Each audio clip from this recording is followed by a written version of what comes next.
નમસ્કાર, સમાચારો સાથે હું છું જયેશ। મહત્વપૂર્ણ સમાચાર આવી રહ્યા છે કે ગુજરાતમાં કોંગ્રેસ આપના ગઠબંધન મુદ્દે હવે સ્થિતિ સ્પષ્ટ થઈ રહી છે। કોંગ્રેસ 4 બેઠકો પૈકી હાઈકમાન્ડ નક્કી કરે એ આપને આપવા સહમત છે। જ્યાં વિધાનસભાના પરિણામો મુજબ 3 લોકસભામાં આપના કોંગ્રેસથી વધુ મત હતા, જેમાં સુરત, જામનગર અને દાહોદમાં આપને કોંગ્રેસથી વધુ મત મળ્યા હતા।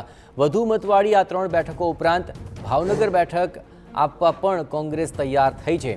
આપણે જણાવીએ કે ભરૂચ બેઠક આપવા માટે ગુજરાત કોંગ્રેસનો નિર્ણયો હતો, પરંતુ ભરૂચ પર સ્વર્ગીય અહેમદ પટેલના પુત્રી મુમતાઝ પણ હવે તૈયારીઓ કરી રહ્યા છે। ભરૂચ બેઠક પર આપે ચૈતર વસાવાને ઉમેદવાર તરીકે જાહેર કર્યા છે। ભરૂચ માટે કોંગ્રેસની ના છતાં હાઈકમાન્ડના નિર્ણયને આખરી માનશે।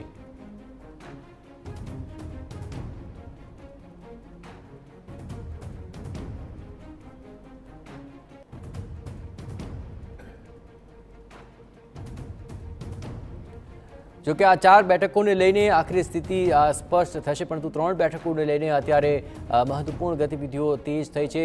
ખાસ કરીને ભરૂચ બેઠક પર જો આપને બેઠક જાય છે તો આખરે મુમતાઝ પટેલ નારાજ જણાઈ રહ્યા છે, પરંતુ વિધાનસભા પરિણામો મુજબ 3 લોકસભામાં આપના મતો કોંગ્રેસ કરતાં પણ વધારે હતા। આ સમગ્ર મામલે વધુ વિગતે વાત કરવા જોડાઈ રહ્યા છે ટીવી 9 સંવાદદાતા નરેન્દ્ર। આખરે પરિસ્થિતિ બેઠકોને લઈને અત્યારે શું જણાઈ રહી છે? શું 3 બેઠકો ઉપર સહમતિ થઈ ચૂકી છે? ચોથી બેઠક, ખાસ કરીને ભરૂચ બેઠકને લઈને આખરે શું હજુ પણ અસમંજસ છે? નરેન્દ્ર,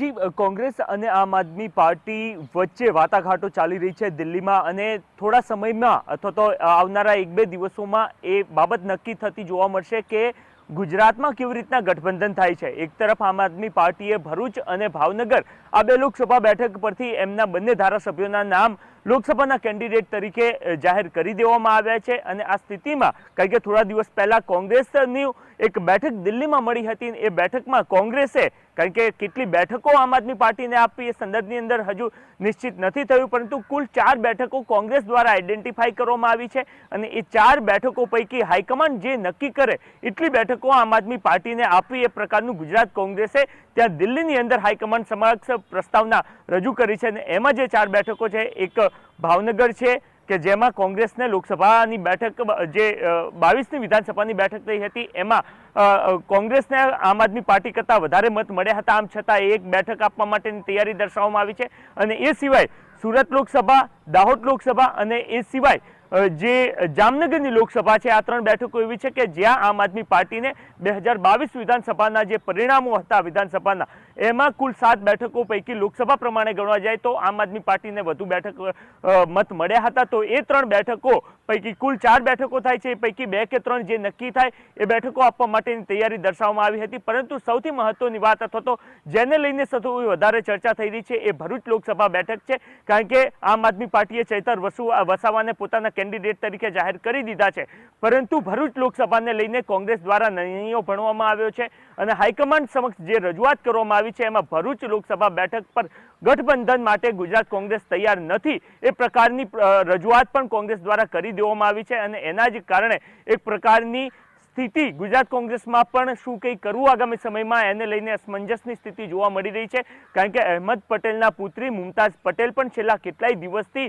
ભરૂચ લોકસભાને લઈને તૈયારીઓ કરી રહ્યા છે। અગાઉ મીડિયા સમક્ષ જ્યારે તેઓ આવ્યા હતા ત્યારે પણ એમને કહ્યું હતું કે તેઓ ભરૂચથી લોકસભા ચૂંટણી લડવા માટે તૈયાર છે, અને જો વિધાનસભા 2022ના પરિણામો જોવામાં આવે તો લગભગ 1 લાખ કરતાં પણ વધારે મત આમ આદમી પાર્ટી કરતાં કોંગ્રેસને મળ્યા હતા। અને એક થિયરી જે પ્રકારની નક્કી થઈ રહી છે એ થિયરી મુજબ પણ ભરૂચ લોકસભા બેઠક પરથી આમ આદમી પાર્ટી કરતાં કોંગ્રેસ ચૂંટણી લડવા માટે વધારે સક્ષમ હોય એ પ્રકારની સ્થિતિ જોવા મળી રહી છે।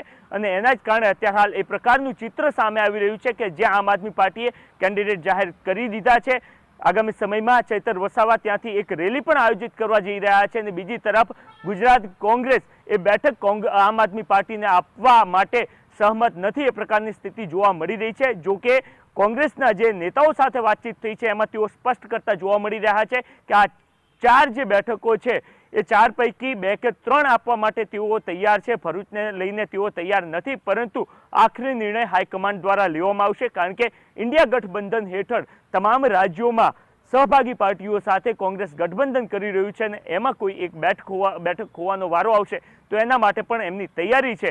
પરંતુ જે પ્રેઝન્ટેશન રજૂ કરવામાં આવ્યું છે અને જે પ્રકારે પોતાનો વાત રજૂ કરવામાં આવી છે એમાં જે વાત રજૂ થઈ છે એમાં સ્પષ્ટ કહેવામાં આવ્યું છે કે ભરૂચ લોકસભા બેઠક કોંગ્રેસ જતી કરવા નથી માંગતી. બિલકુલ નરેન્દ્ર, તમામ ગતિવિધિઓ પર આપ નજર રાખતા રહેજો. તો આખરે 3 બેઠકો કે જ્યાં આપના વિધાનસભાની અંદર કોંગ્રેસ કરતાં પણ વધુ મત હતા ત્યાં આખરે સહમતિ બની શકે છે, પણ કોકડું ભરૂચ બેઠકને લઈને ગૂંચવાયું છે, કારણ કે ભરૂચ બેઠક પર આપને મળવાની શક્યતાથી મુમતાઝ પટેલ નારાજ થઈ શકે